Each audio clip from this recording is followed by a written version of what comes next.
talk about the history of Africa and these holidays and what they were during that time and what they are now. And then the following day we'll have a dinner. We're going to learn a new dance style. So if you've never done the waltz, all right, you're not going to be in there, boogalooing or whatever. You know what I mean? We're going to learn absolutely nothing to do with it. So we wanted to introduce that side of the culture too, because that go in the lines, the Walmart.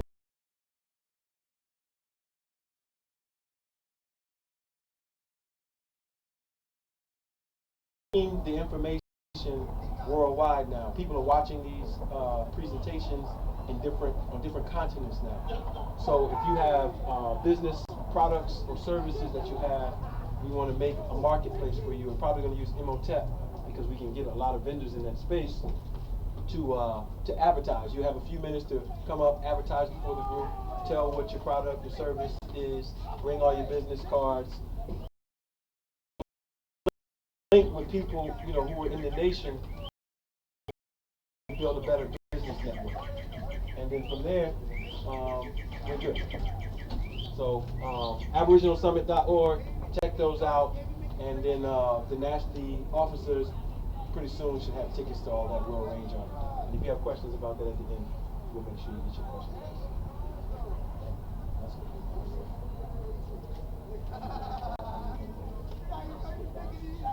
Well, what I did was I disseminated our indigenous resource group, which is basically a truncated business offering from ONU.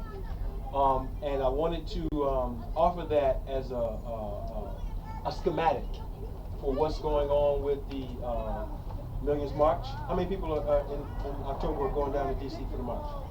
Well, if you're not, then there'll be millions of people there. And it's an opportunity, again, for us. Whenever we come together, it's an opportunity for us to talk about how to do things better in our community. So we came up with a construct that we thought would be good based on things we've been doing in honor. And I got that into certain people's hands. And my attempt was to get it directly to the minister, but because of how the security is going, we can't do it. So he did the Roland Martin interview, and he did mention some of the things that were affiliated with it. So maybe he did get it. And the idea is, if we in this moment in time, when we get millions of people together, then we need to focus on and building confidence in people to participate. And the result of participation. That's all it is. So hopefully we can get that message over to him. But we'll be there participating. So that's the best thing we can do is continue to share the message. Yeah. Okay. All right, so let's jump into this presentation. Again, we do these presentations to give a general orientation into what we're studying. All of us are students. The better you study, the better you can help yourself. I had a situation this weekend. I haven't been sick maybe in about 2 years, right? And my children were at their grandmother's, and their mother was there, and she brought back some viral thing that they had going on, right? Probably because they were eating something they weren't supposed to eat. But sometimes that happens when you go to grandma's. So anyway, she came back, and we went out to eat somewhere. So the combination of me eating something that I wouldn't normally eat, which was some baked potato fries or whatever, and because I usually eat raw food besides a few things. And then being in that environment, I got laid on my back Friday night. Like literally, like, whoa, walking up the steps. What's that? And I felt the mucus developing a little bit earlier. Like, okay, what's going on? 2 hours later, I had to literally lay down out Friday night to her trip.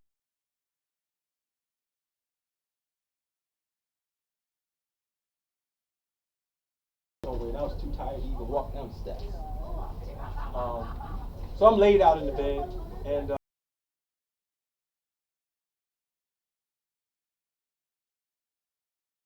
walked around a little bit, went to the park, and so Saturday I was good. Now meanwhile, my youngest son, he's still recovering. He's into it. I'm saying that to say that if he was around me, of course he would that long, but I'm saying that to say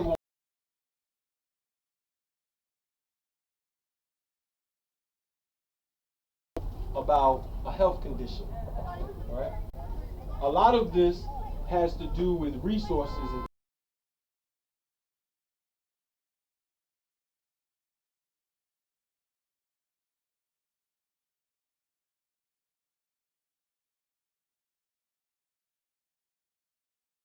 So people have a tendency and orientation to eat what's around them. They learn what's around them. Their environment shapes what's around them. So what I want to do today is kind of go through a little orientation on mental and biological disease and how we can champion changing these circumstances. All right. Bring this around a little bit. Can everybody see that? Yep. Okay. Try to get that a little tighter. All right. So Arna is all about business, the business of our folk. So when you come into these classes, you're learning something. You're going to spend an hour about communication, let you ask some questions, and it starts you in the process of getting orientated. By the time you come to 4 classes, you got a decision to make, because this is not church. And the decision is this information and is this structure good for me? If it is good for me, I want to become a part of it. If it's not good for me, I'm going to continue to study to figure that out at the end of the day. All right? And what we're saying is, when we look at the societal structure, all right, we see the United States, we see businesses, we see all kinds of things going on.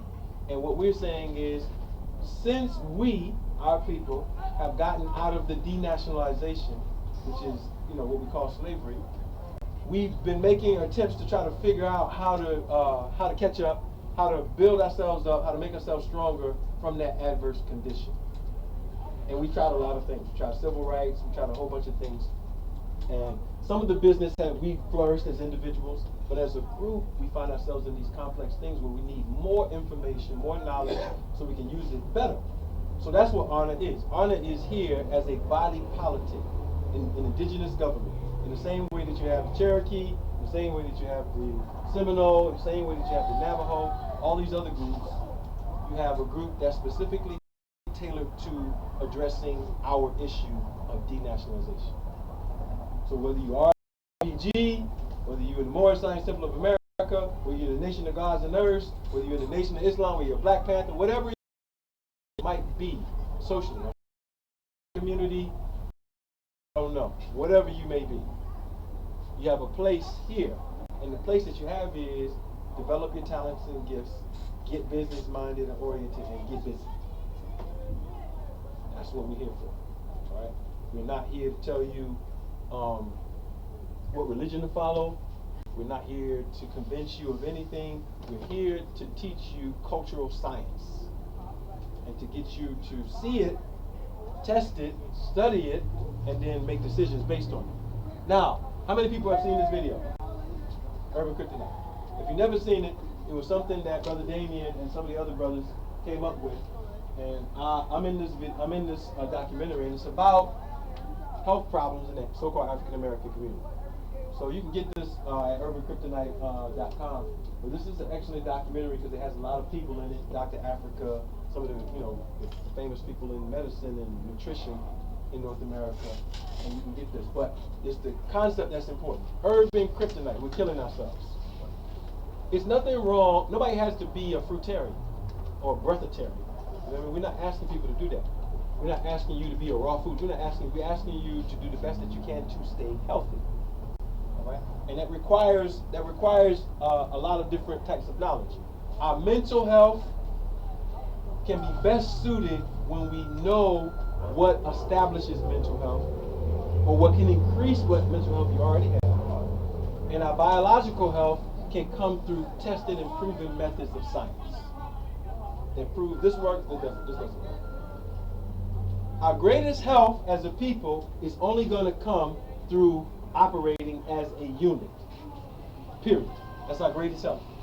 Because all of our resources will be ours, all of our patents, all of our trademarks, all of our health facilities. All right, our children can be born with our trained midwives or nurse practitioners or whatever we have, we can do a lot of things inside without external parasitic institutions leeching off of us. But we have to know how to accomplish those particular things. All right. So whenever we see disparity in our community, it's a result of some type of a lack of knowledge about how to live.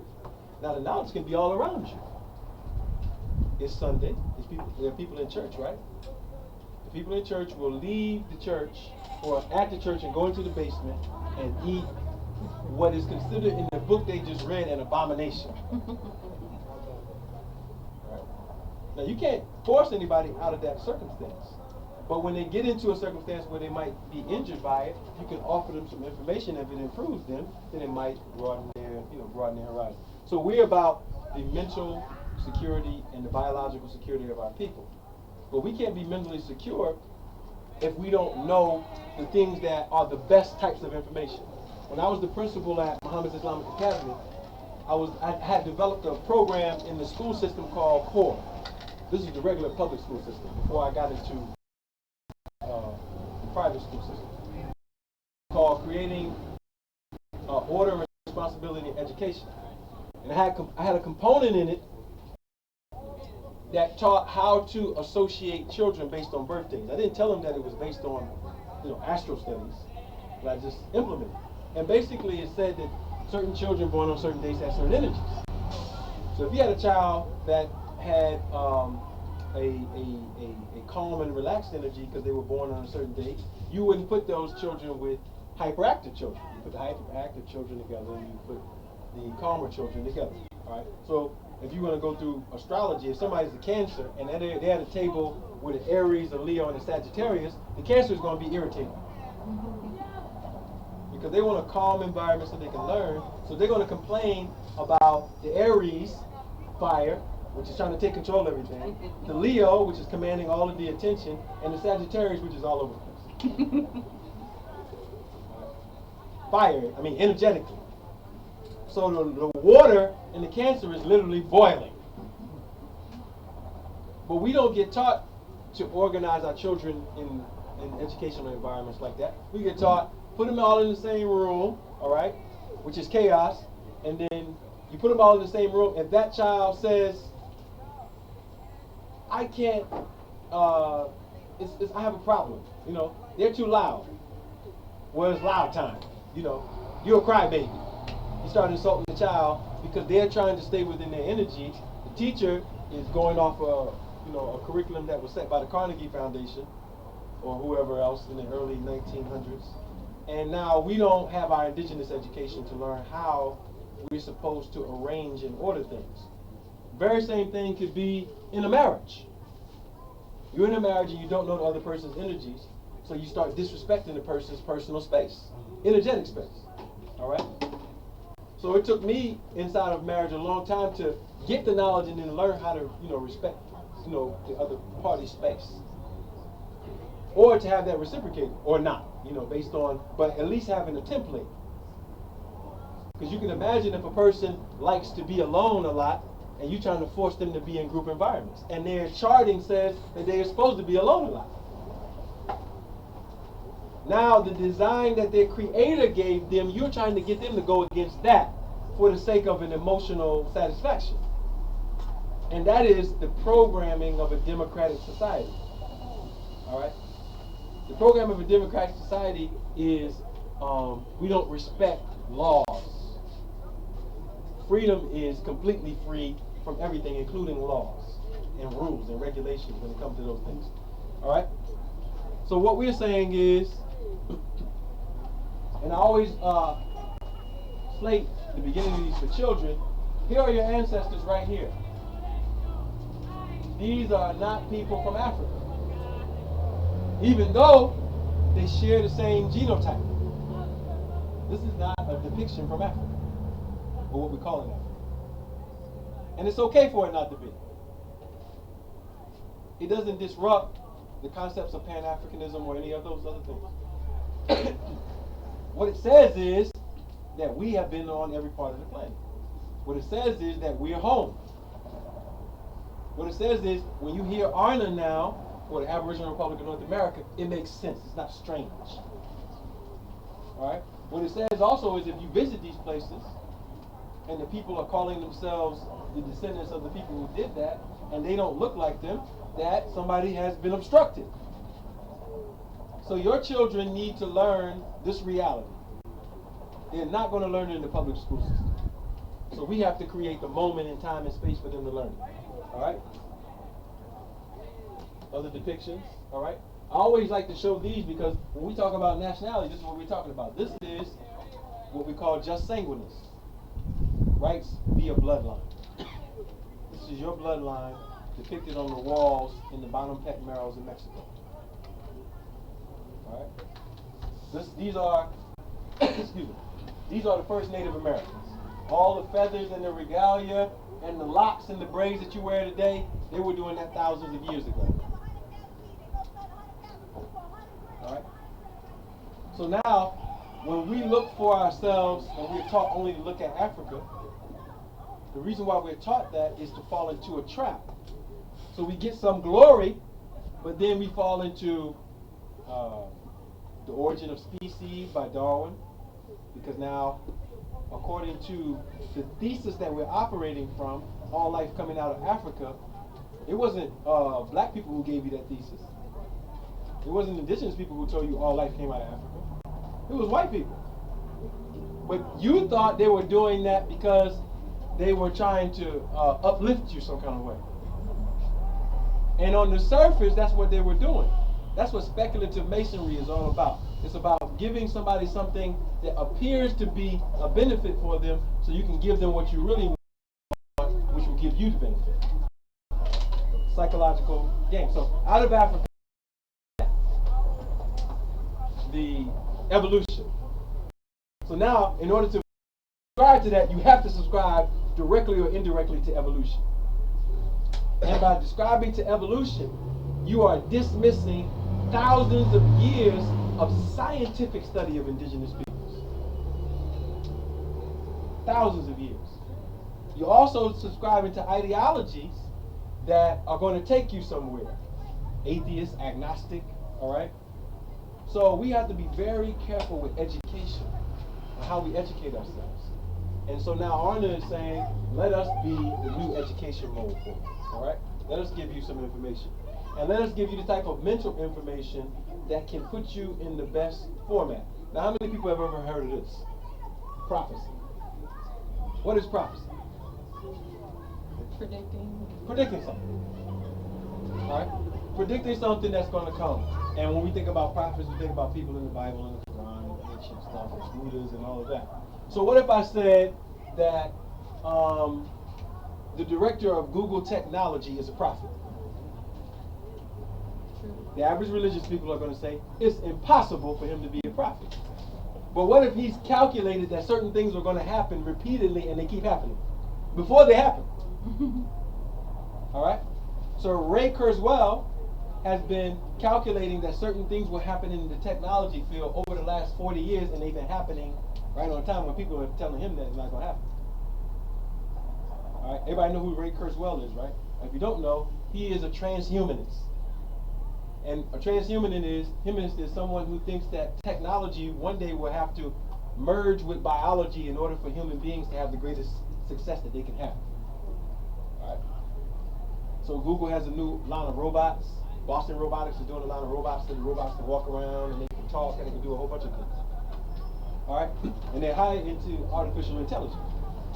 And Ray, to give you an idea of who he is, he made prophecies about the Human Genome Project, okay? All the stuff you're using in Google technology, the algorithmic sciences, and the information that you're using in the computers, he's the designer of those particular things. So you can look up these people, because these are people who are prophets for their own people. All right? So when people want to invest, they listen to him, and he knows it, and his buddies can form the corporations that the people are going to invest in. And now, when the moment comes, they're making money.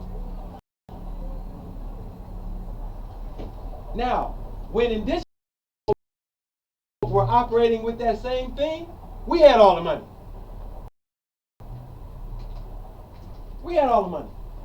So Mansa Musa have his council of spiritual advisors, and he knew just what to do, what to invest in, how to make world power. World power. I'm talking about resources, construction, all of those things. So our community needs that type of formatting. All right? And it's not spooky. All right? Europeans are using issue. Ronald Reagan's wife used it, right? She consulted traditional indigenous practices through a European who practiced it to save her husband. Because he was in a line of people that had an indigenous prophecy that said he was going to be knocked off in office. And every president that had come up on that zero term had been knocked off. All right? So we need to understand that just because we're not using, don't think nobody's using it. Because the successful people are. And I'm telling, what we're saying is, if we can develop that type of thing on and we're working to do it, then we can bring ourselves more mental security.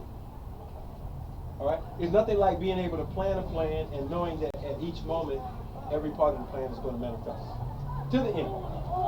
That's security, right? The reason why you go to work is to get money to secure yourself from month to month or whatever you pay your mortgage and your light bill or whatever. And your calculation is, if I get this money, then these lights are going to stay on.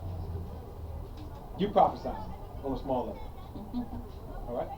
So imagine if you could increase that. Check this out. This is the Tortuguero monument. Let me show you how bad indigenous people are. On this land, this is the Tortuguero monument. This is where the Mayan prophecy came from. Anybody heard the prophecy of Mayan 2012? And they said there was the end of the world? What happened? What happened? Paradigm shift. What happened? What happened was people mocked it and said, "Oh man, that's a Mayan BS." All right? That's a Mayan BS. So how many people actually heard of anything about this prophecy of 2012 with the Mayans? You ever heard anything about it? Right? How many people have never heard anything about it? It's okay, raise your hand, because if you haven't heard it, I want to inform you. Basically what it was the Mayan calendar made predictions about the end of a time, and so when people translated it, they thought that the Mayans were talking about the end of the world. So this is the monument that they were translating from. So when the translators translated it, then some other people got it, and they went into their whole thing about the Mayans predicted the end of the world. So everybody was looking for 2012. There was even a movie called 2012, right? About earthquakes and stuff going on. So when it didn't happen, it made it look like, oh, that's just one of those spooky indigenous traditions. Check this out. How many people got my book, Star Prophecy? All right, so if you know what I'm showing you right here, this is a star that is now in our solar system. This is what the Mayans were talking about. So it wasn't about the end of the world. They were making a prediction that actually was fulfilled, while now people are laughing and they don't even know what's happening. So to give you an idea, the sun is pretty important, right? In fact, if we're going to talk about mental health, you can't divorce yourself away from incorporating any studies of the sun and the biological impact of the sun. And if you think that's far out, you can go right down to the street to Temple University and get a degree in astrobiology. Literally. So these are subjects. Astrobiology has been a part of curriculum since the 70s. And what is astrobiology? It's a study of biological life forms in the celestial environment and on the terrestrial environment, and how celestial environments affect the terrestrial environments. So when we start talking about this stuff, people think we're making some stuff up, but you can go get a degree in it. How many people saw the movie The Day the Earth Stood Still? All right, and it had Keanu Reeves in it, and the little orbs start coming down. The lady who was the first person to interact with him, what was she? She was an astrobiologist. All right? So these are real subjects. So my point is, people laughing at indigenous people, but everything they're saying keeps happening. Right on time. All right? So the Dogon talked about this. The Olmec Mayans talked about this. The Hopi talked about this. If you've ever heard of Blue Star, Red Star Kachina, they talked about this. All right, and it's happening right now. You literally have another star in your solar system right now. And if you don't have that, you can get the book, the Star Prophecy, right here from Black and Nobel, so you can read up on it. My point is, there are parts of our ancestry, not all of it, but there are parts of our ancestry we can have high confidence in. All right? Because some of our ancestors were crazy as hell, just like us. Right now. That's how we got, you know. But some of our ancestors were actually really, really, really on point on a lot of different levels. On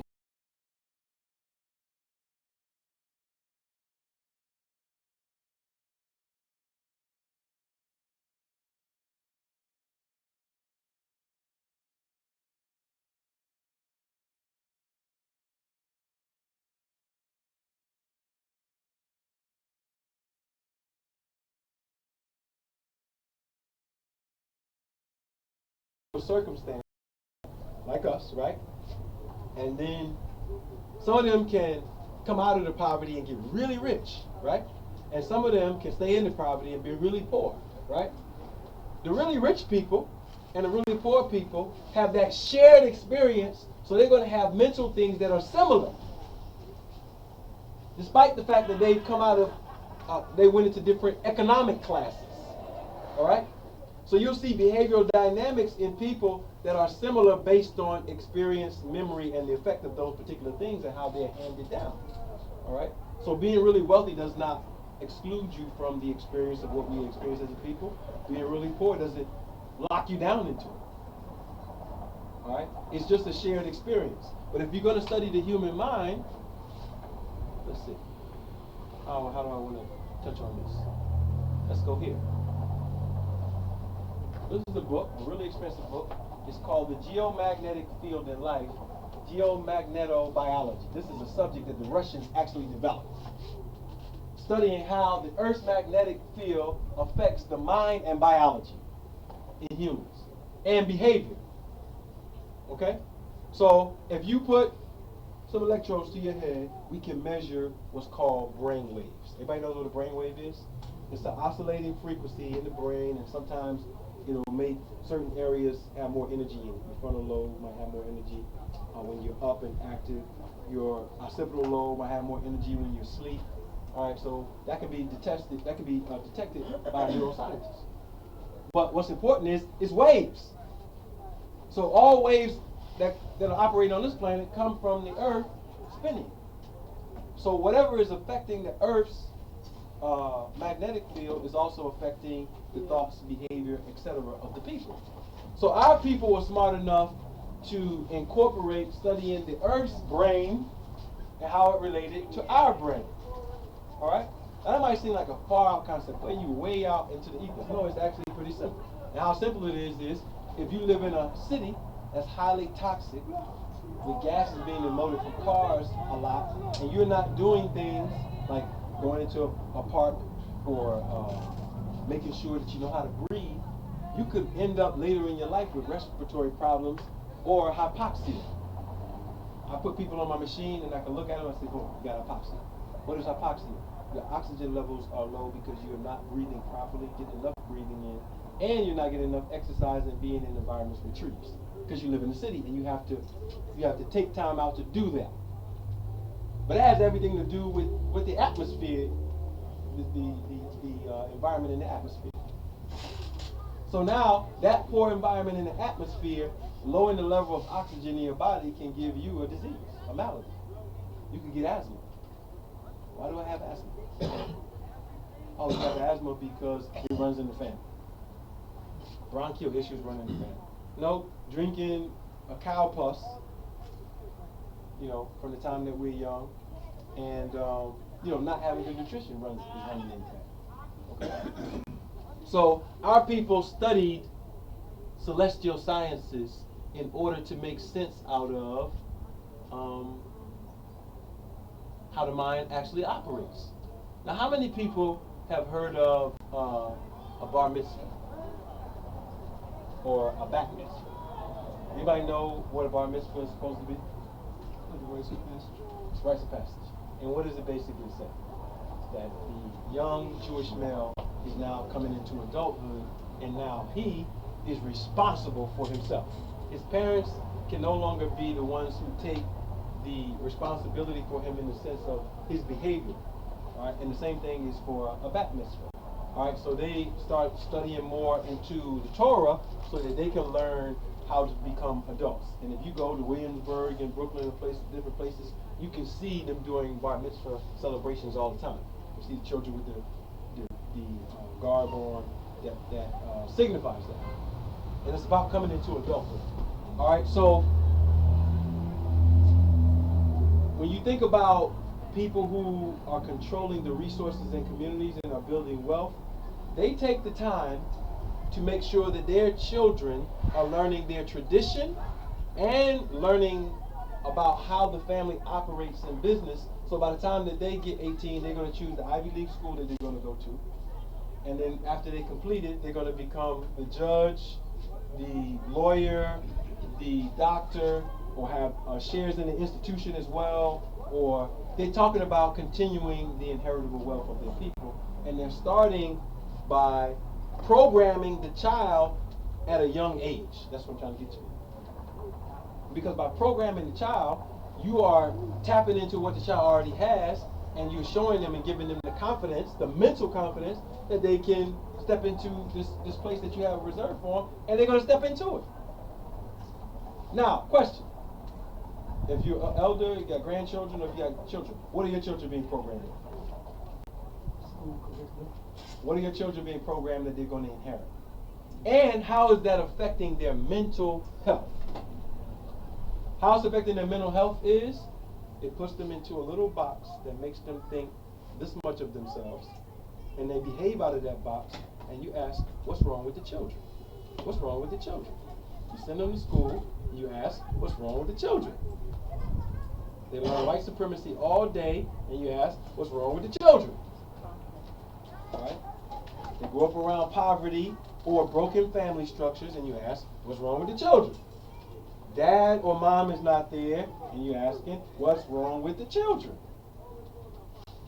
All right, what's wrong with the children is their mental health is being shaped to make them partially insane. So now we have to figure out how to change that dynamic. All right? If you talk to the average person, it could be an adult and a child, about morality, in the United States of America, that's considered like a subjective thing. Morality is just, people want to do that because that's what they desire. But what you'll find is, when you start looking at stats of people who are married and communities that have people who are married versus community of people who are not married, and therefore they are, they are doing, whatever it is. The people who are married have environments where people are not incarcerated more, all right? They're probably going to send their children off to higher forms of education on a more often, and their actual said income is probably higher and less dependent on public services. So there you have a principle, a moral principle, a principle of societal structure that comes from an indigenous tradition, all right? And then you have the current theme, which is, we're democratic, do what you want to do. And you measure the two against each other, and what you find out is that these people who are practicing certain principles have less of a tendency to get into certain things, all right, or have certain problems. So what indigenous culture teaches you on a high level is the science of morality. It is the ability to control your own autonomy with less friction. Your own individual autonomy and your group autonomy. So what does that look like? Because we live in a godless society now. All right? In fact, we live in a society where, because people have figured out religions have been faking it on them, all right? They don't want anything to do with that type of thing, and the younger people are just running off with no education on, okay, yeah, they did mess it up, but here's the real skinny on that. So check this out. How many people have ever seen this picture?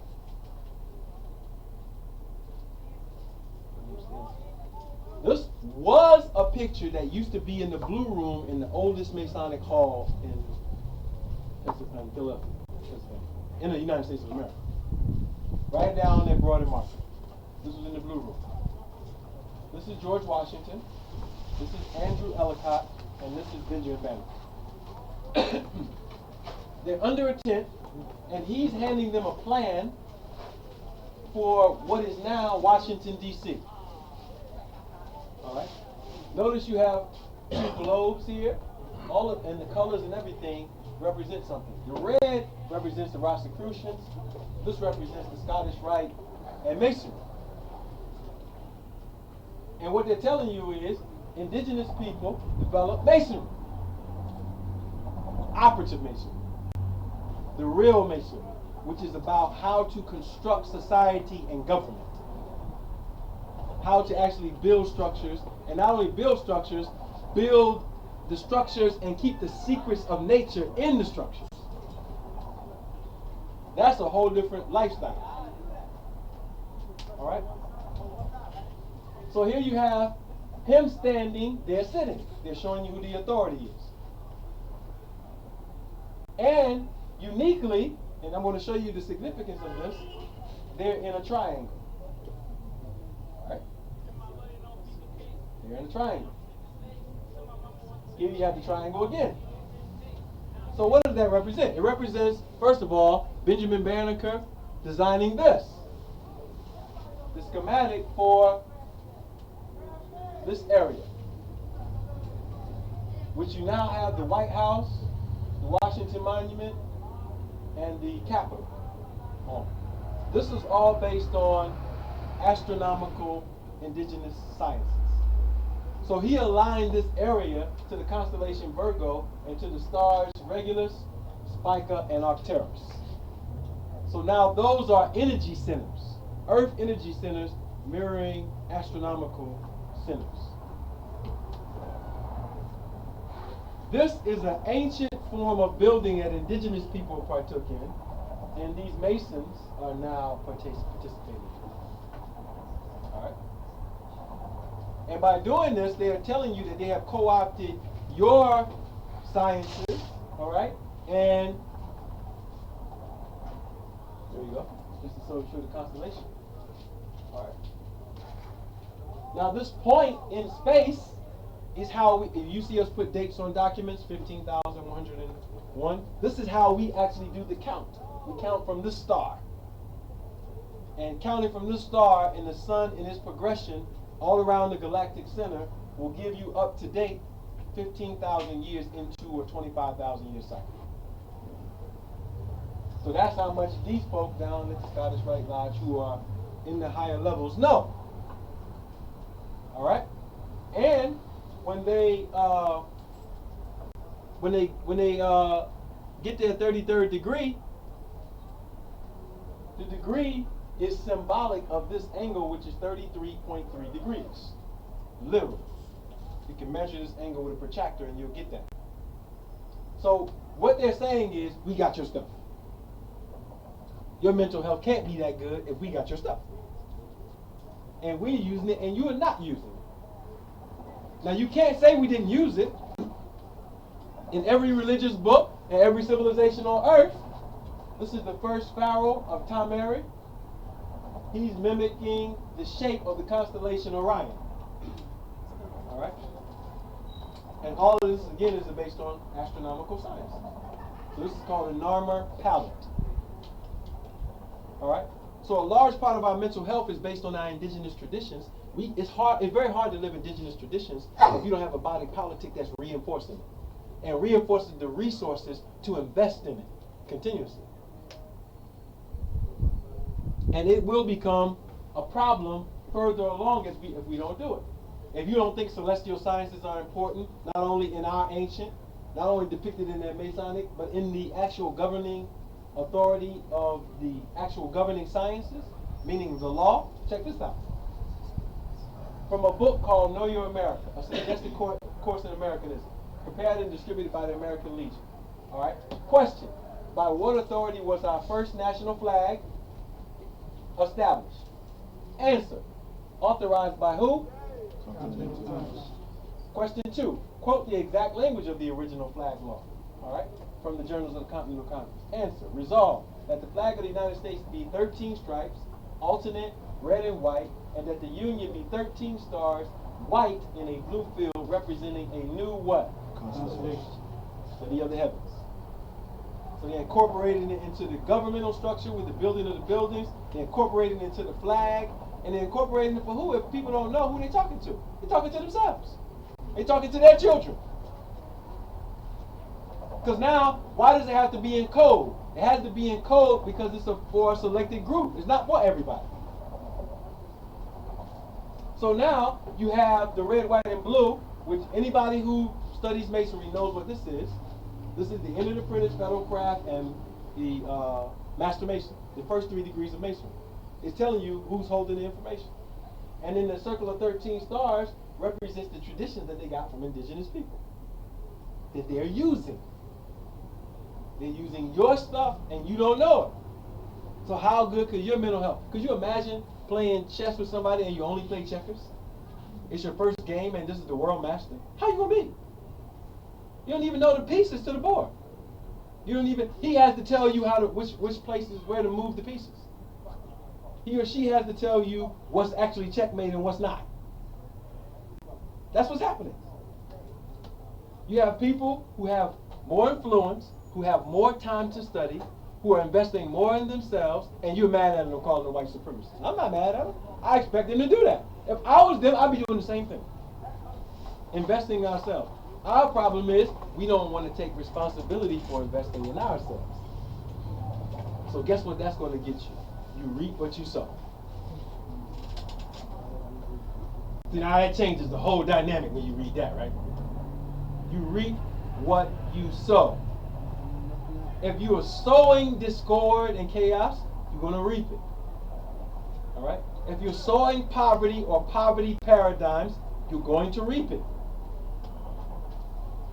If you're sowing ignorance, you're going to reap the benefits of ignorance. So there's no magical curse on black people. There's a lack of a knowledge of self and a lack of an implementation of things that by law will get you the results of what you want. And having the desire to pioneer those things into existence.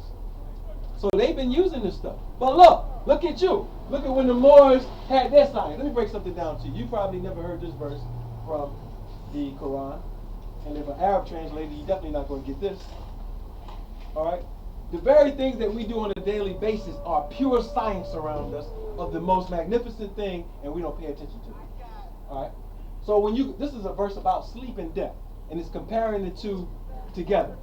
Now, everybody who goes to sleep knows you're in a horizontal position, usually. Usually you don't sleep standing up, but some people can.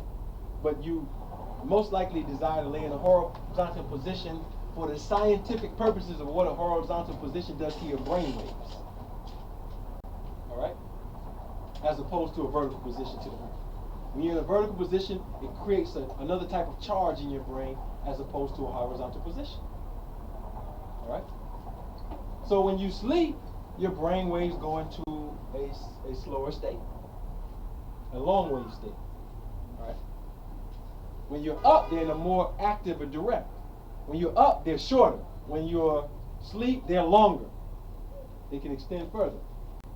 So look at this verse. Now, it's supposed to be a religious book, but it's actually a book of science by the authors of it. It's been turned into a religious book. All right? The Creator takes Yatawafa, which means takes, the Al-Anfusi. The word here is nafs, but this is just a conjugate of it. Nafs means a soul or a mind. All right? So the Creator takes the mind upon its death. All right?